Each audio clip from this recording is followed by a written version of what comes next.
I did this presentation yesterday in the evening, and there's kind of an elephant. In the room, there's a big discussion between Iyengar people and Ashtanga people. Hatha yoga Iyengar yoga is a Hatha yoga version, and Ashtanga is kind of the predecessor from power yoga that's very popular in the United States. Flow yoga also. A less intensive version of power yoga is vinyasa, and they usually when you go to a yoga class in the United States, they say soft knees. So that means your knees are not straight, your knees are slightly bent, very, very slight bent. So 1 or 2 degrees less than totally straightened. And so people don't agree on what to, in Hatha yoga, you always straighten the knee out. So all the muscles in the legs are contracting, pulling the top and bottom part of the knee closer together, which in Iyengar and Hatha yoga and all its variants is considered the safest positioning of the knee, because from birth or from wherever your knee is without injury, when it's pulled together, it's the safest. The joint is closed, and it's very difficult to injure the knee in this position. But most of the yoga variants that are popular in the United States are Ashtanga, which there's no problem with that. But there's always the knee slightly bent. And I guess before we, well, maybe I'll do this at the end. I have a picture of an Iyengar yoga technique to make your downward facing dog more correct, is what they would probably say is that the bent knees are incorrect. So you're like this, your head is on one side, your hands are fully extended on the other side, and your hip is at the top. And then on the other side, it's just the legs. So people bend the knees slightly, well, the other way around. They bend the knees slightly to get the heels further down or get the back further down. And there's a picture that I found over my lunch break where people are pulling the knees back, so the knees are straight. And because most of half your weight is on your hands, this is considered to be safe, even if the kneecap isn't pulled up. They will tell you to pull up the kneecaps, but the less weight is on the leg, the more, the less disagreement there is. So even in Ashtanga yoga, they say that you can straighten the knee when you don't have a bunch of weight on it. But as far as I know, this is kind of the way I do this. I take notes from someone that's telling me something, and then I try to verify it from other sources. So I don't, there's so much disagreement about what the ideal knee positioning is in what position.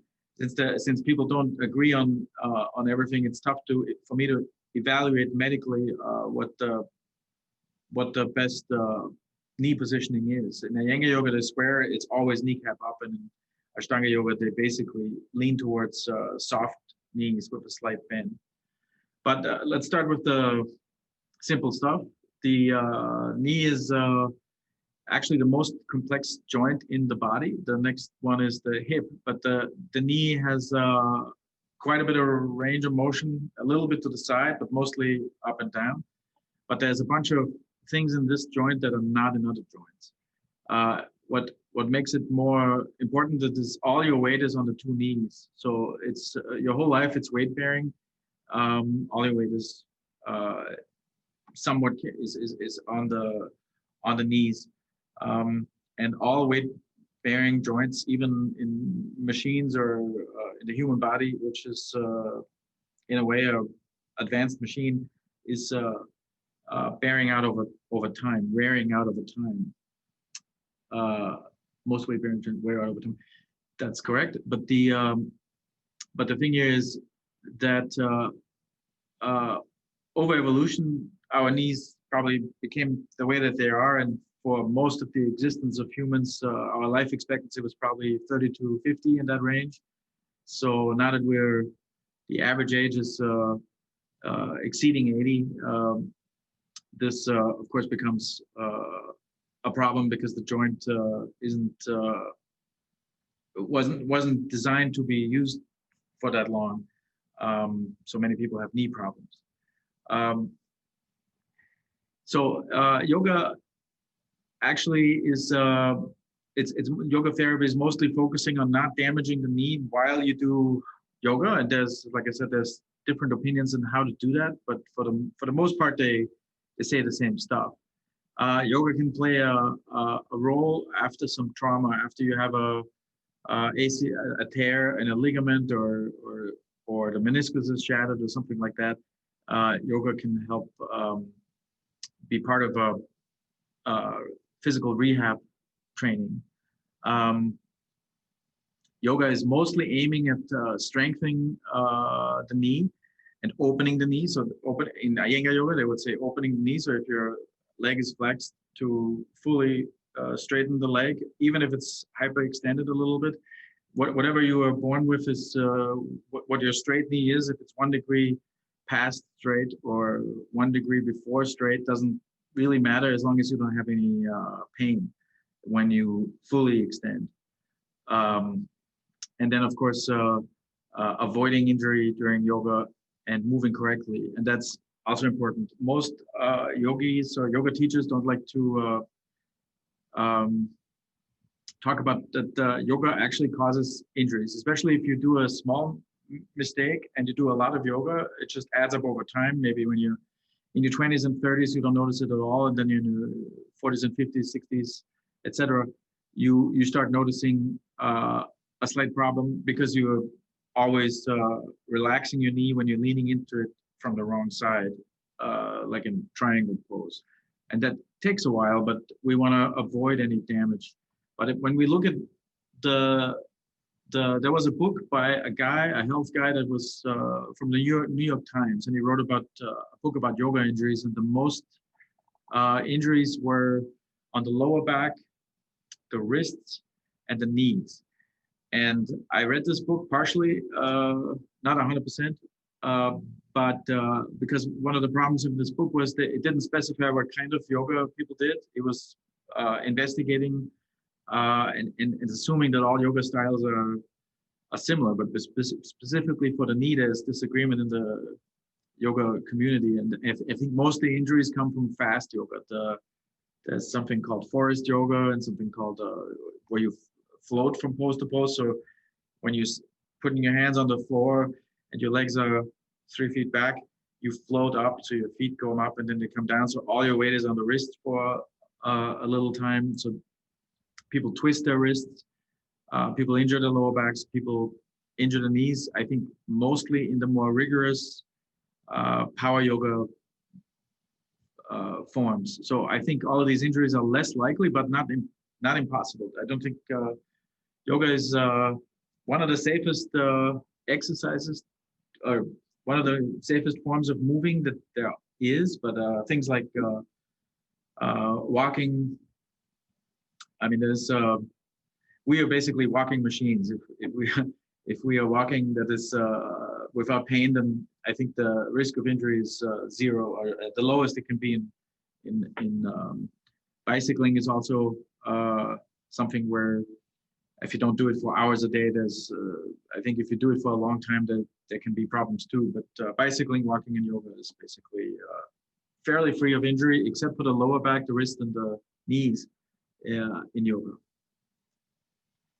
So the main movement of the knee is just flexing and extending. So when you're extending, you're basically straightening, and when you're flexing, you are lifting the heel. It doesn't feel that way when you are standing, but if you have your leg lifted off the floor, then you're flexing. So basically, your hamstring is working, and when we're walking or running, it also doesn't feel like this because we're basically working with momentum.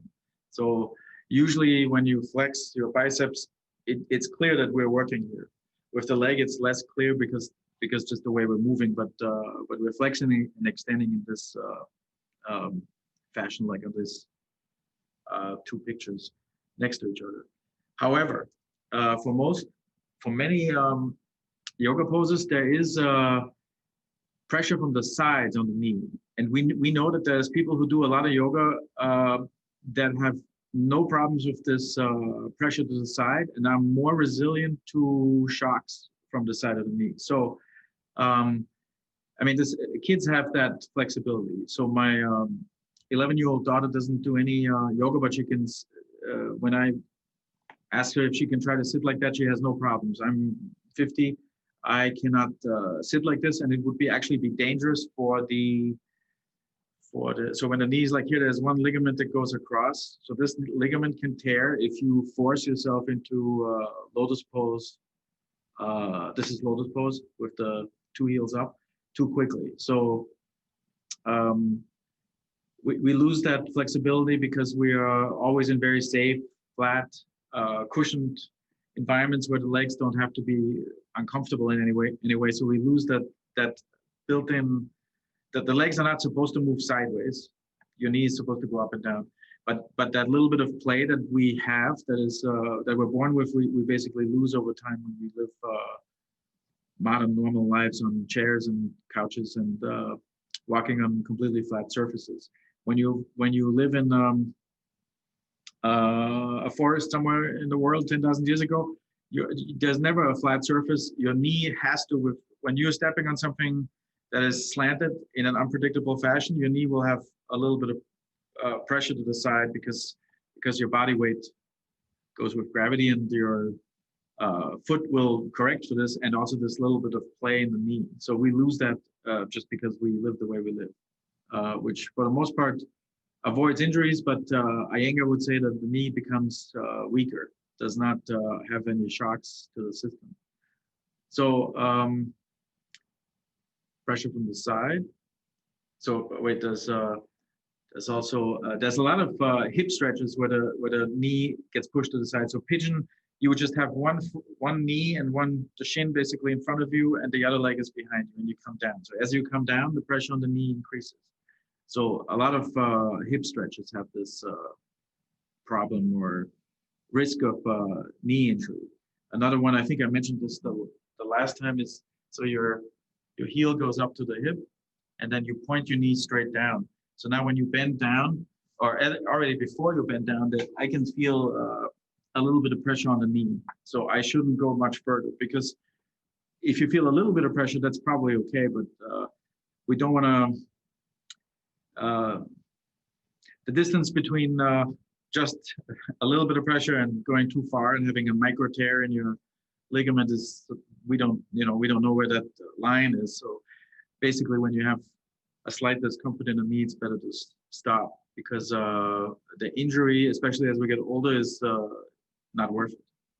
And Iyengar did tear, I think, his knee a couple times because he was pushing himself too much. I think in his autobiography, I think there's, I don't remember exactly because it's been a while, but I think he had several injuries that were coming from pushing himself too hard. So that's not necessary. So the ligaments, on the left here, it says the stability in the knee comes from, and then there's 3 points: the muscular support, the ligaments, and the ligaments. What I meant to say was what was the third one? The meniscus? I think the meniscus, because it's kind of a squishy substance between the top and bottom part of the knee that kind of helps you cushion any side-to-side pressure, also back and forth, but also side to side. So the muscular support, I didn't understand this until recently, is that your knee can't move unless your muscles reach from the femur past the knee to the low end of the shin, or go from the heel all the way up past the knee to the femur. So if you have two pieces of wood, you can have a couple strings that have to go across the middle. If they don't go across the middle, there's no movement in this joint possible. So the good thing for this is that if your tendons, if your muscle gets stronger, your tendon is just kind of a stiff, dense version of it. And at the end of the muscle, the tendon attaches to the bone.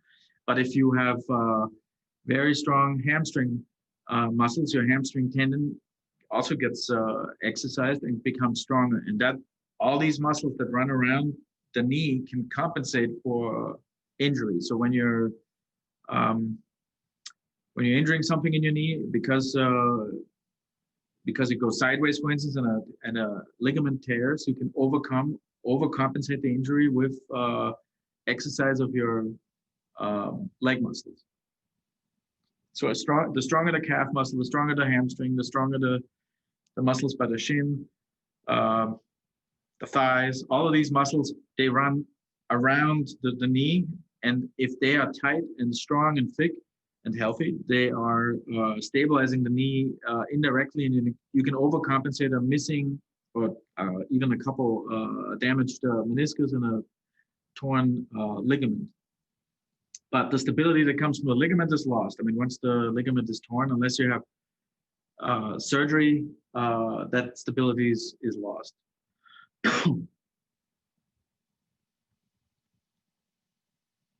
Oh, I thought Chris had a question, but it's just a cattail. Excellent.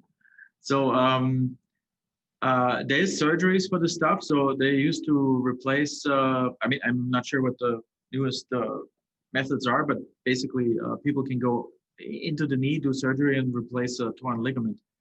But what I knew, this is also old knowledge 10, 15 years ago, that all of these methods have disadvantages. They fix the original problem, and sometimes the ligament wears out after a while. So artificial ligaments, also non-artificial ligaments, they used to take the middle or the side of a different ligament from somewhere else in the body and put it into the knee.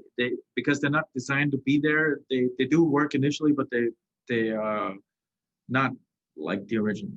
So even if you have knee surgery and the doctors tell you the problem is solved, I think it's a good idea to do more for anything to improve leg strength. This is basically the same as it's just a different, this is basically looking into the back of your knee if you're at a hole in the back of your knee. It's just, but you can see again that the muscles from the top go past the knee, and the muscles from the bottom are less visible because they're tucked in, but they all run alongside the knee. And if they're all strong and healthy, you can compensate problems. So people who bicycle a lot have naturally strong legs. If you bicycle 1 or 2 hours every day, you can probably live without a ligament and not notice it in terms of the instability in the knee from the torn ligament.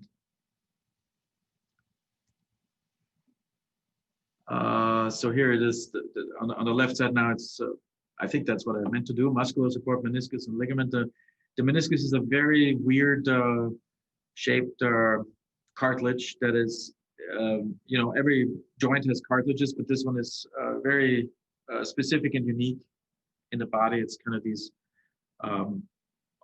round O-shaped things that keep the bone from rubbing on the bone. So when the meniscus is shattered and damaged, or just worn down, it's more likely in elevated age it becomes a problem that the bone is grinding on the bone. So this I think this leads to osteoporosis, but don't quote me on this. But it just leads to problems because the bones are supposed to be cushioned by this. So if any, of course, I mean, it leads to pain for sure.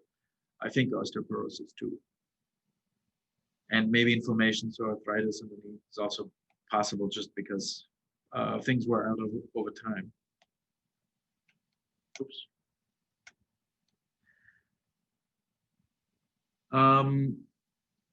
This is just a different picture. I don't remember. Here you can see the ligaments. I mean, the ligaments go. I think that's why I put that there. There's ligaments that go in opposite direction. They stabilize the knee, basically, 2 different ways.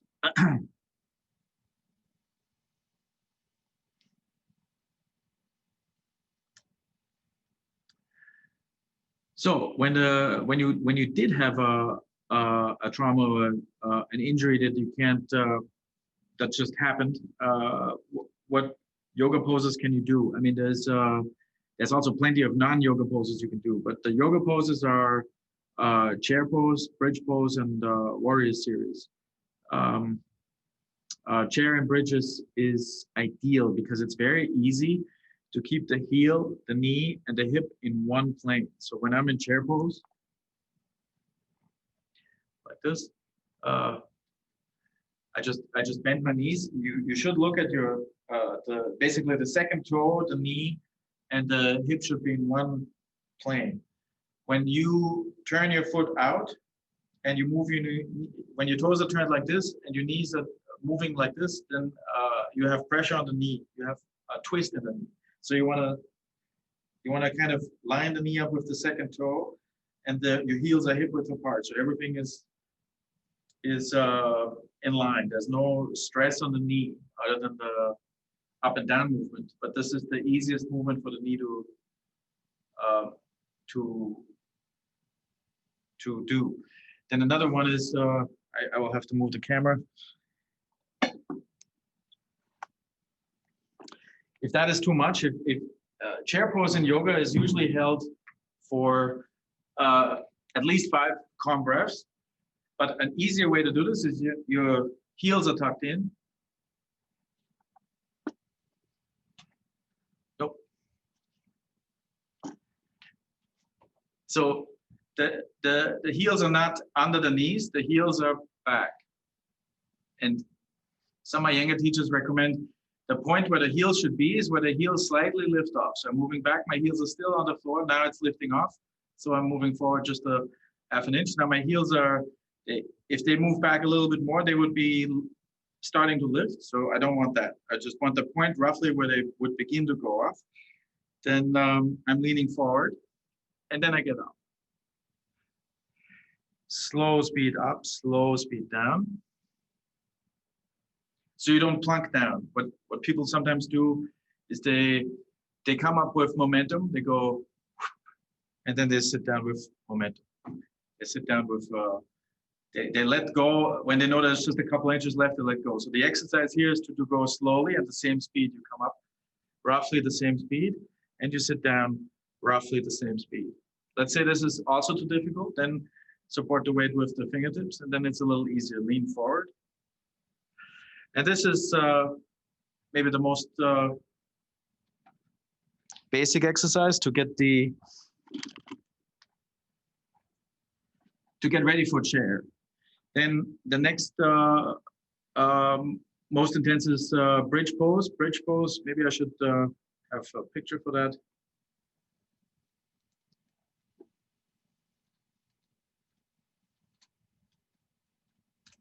I think bridge pose is usually done slightly wrong.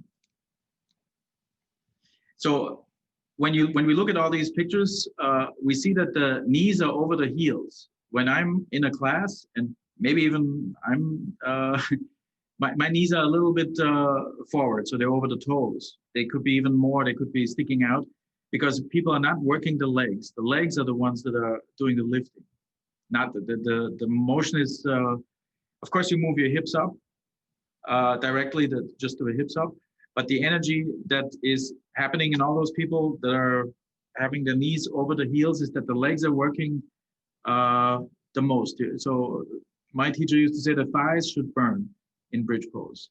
So because the legs are lifting the body.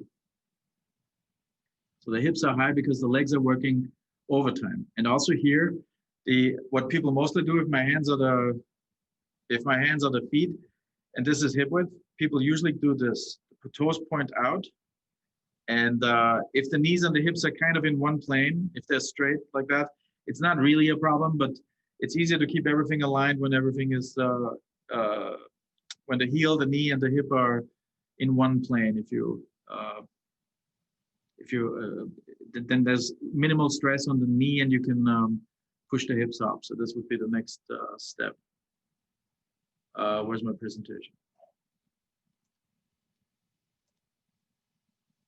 No. Yes. No. What am I doing? I don't want to.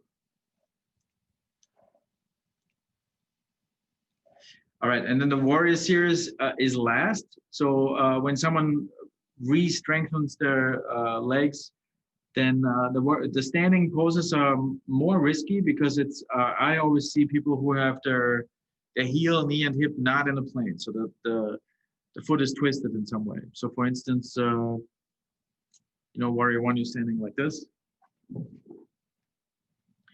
People don't move the leg straight forward; they move the leg in. So this is normal. When I'm standing like this and I step forward, I don't step straight forward. I'm stepping in like this. So now I'm already, my foot is pointing this way, my knee is pointing this way. So when you keep everything, the toes are slightly in and you just go forward, then there's no twist in the knee when you bend your knee. This would be the leg positioning for warrior one. But because it's so easy to step out of line, the standing poses should be later. Then in warrior two is the same problem for the knees. When, I guess I'll have to adjust this again.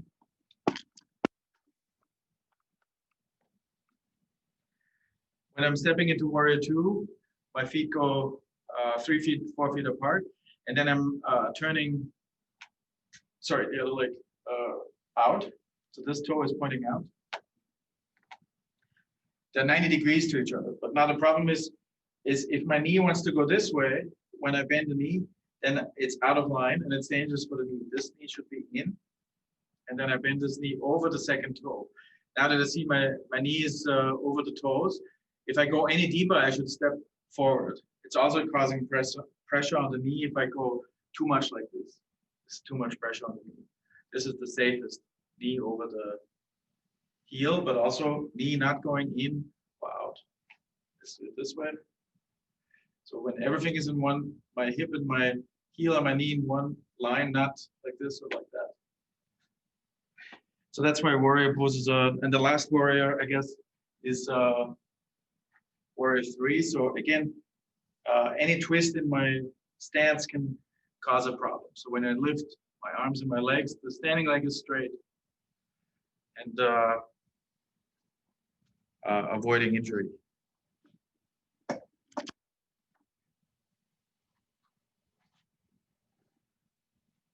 right, that was fun. More fun than pictures. Yeah, so in advanced stage, so also I want to say that, so yoga is, there's a lot of non-yoga things you can do that are good for leg strength and thus also knee health. So I just went through getting up from a chair. Squatting is also, I think this is maybe not the ideal thing to, because you're going even lower than you would sit. I think it's, if you're very fit and you're doing a lot of stuff, but I don't know if it's, I would recommend this. I don't know. There's a lot of other stuff, but squatting is okay. It's just because you're going so low with the hips below the 90 degrees. It's up to you. If for instance, if someone is bicycling 1 hour a day in the summer or 2 hours a day in the summer, and maybe just as a stationary bike at home, I think squatting is fine because that person will have no problems getting up because they are working their thighs so much. I guess I already went through this. And by keeping the heel, knee, and hip in one plane, you are keeping everything safe. So I'm not going to do the examples because I just did. Then something weird with, well, not weird, but something that Iyengar yoga, I agree with most of the things Iyengar yoga says, except that they kind of have a one-size-fits-all approach. So when someone is born with legs that are bowed slightly out or legs that are slightly together, they spend a lot of time trying to correct that, and that's not necessarily bad, but the yoga therapy is always strengthen the muscles and loosen up muscles. So so for the bow legs, you would strengthen the muscle on the inside of the thigh. You would do poses that engage the inside of the thigh, and you would engage in stretching the outside of the leg. So there's a lot of poses that you wouldn't do with when you have this thing. Then with when the knees are closer together than the hips, you would do the opposite. You would strengthen the outside of the legs and only stretch the inside of the legs. So you would do the opposite. All the poses that you wouldn't do with the bow legs, you would do with the knock legs. And Iyengar yoga also has these, they're like metal braces with knobs that you can tighten, and you wear those for a couple hours a day to put pressure on the outside of the knee or the inside of the knee to get your legs to align. I've seen those in Iyengar yoga studios, and I've seen one guy be in it. I don't know. Not sure if that's a good idea or a bad idea. This goes beyond my.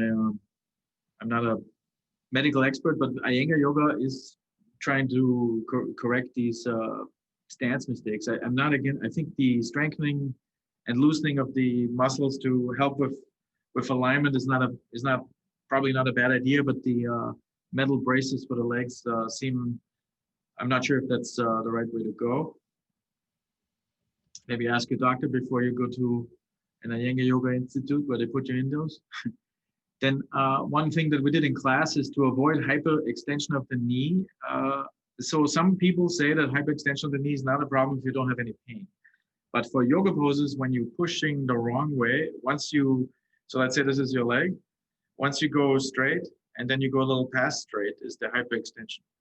So people used to think that that's a problem if you don't protect the knee. So I agree 100% with that. You always have to protect your knee, hyperextended or not. But Iyengar yoga, this is a little less invasive.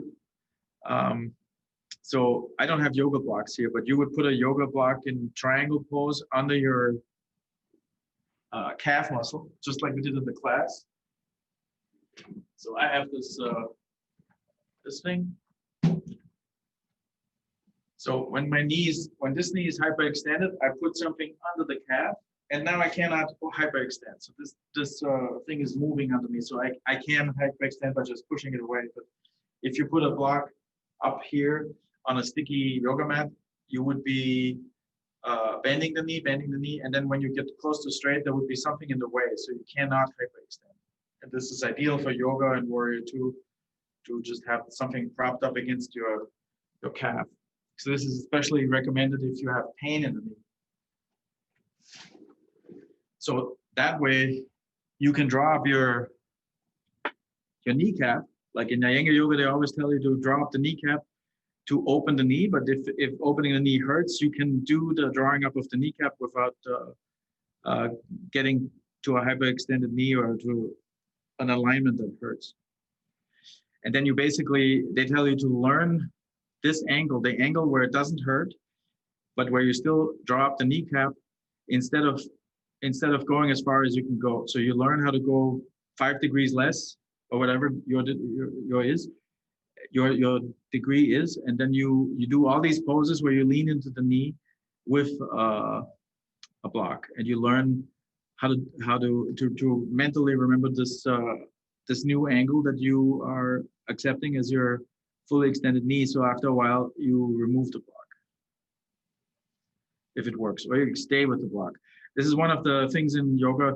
You don't have to constantly improve. If something works, there's always another step, but you don't have to go to the next step. If you're happy where you are, there's no need to constantly improve. But definitely, if your knee hurts, you need to do something different. Oh, this is it. This was the last slide. I emailed myself this image that I would like to show you. This is an Iyengar yoga class. I just found this. Oh no, this is not the image. This is a lot of letters. Let's try to find it. Iyengar.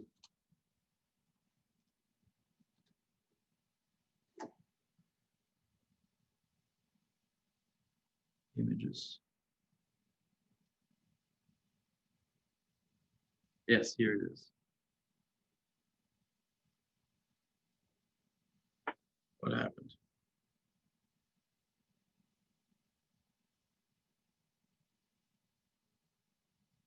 So these are all Iyengar yoga classes.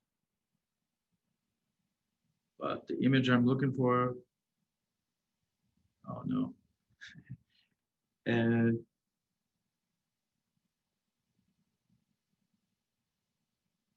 well, I don't know if you can see this, but I'm my view of you. I see you halfway over the. So I mean, can you see this? Where my mouse is going up and down? Yeah. So there's someone that puts two straps, one below the kneecap, one above the kneecap, and on both sides. So this there's one person leaning back, drawing the knees into a straight position. And if you can see the whole pose, this guy is in downward facing dog. Also, the person that's in the back is has the big toes on the heels, so they're pushing the heels down and they're straightening the knees. So this is how. If you're wondering if Hatha Yoga wants straight knees, this is the Iyengar Yoga is a Hatha Yoga version.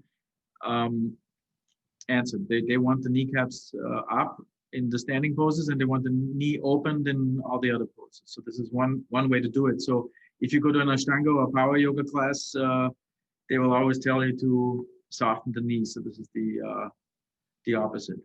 And this is a long discussion. I mean, the thing is, I think whatever works. If you, I mean, the general advice in Iyengar yoga is also if something hurts, don't do it. So if this doesn't agree with you, I think for most people this is the better way to do it. But if it doesn't agree with you, you know, just like any other, Iyengar is all about modifying poses. So for most people, this is opening the knees, and for some people this is painful. So don't do it. But this is how they approach this.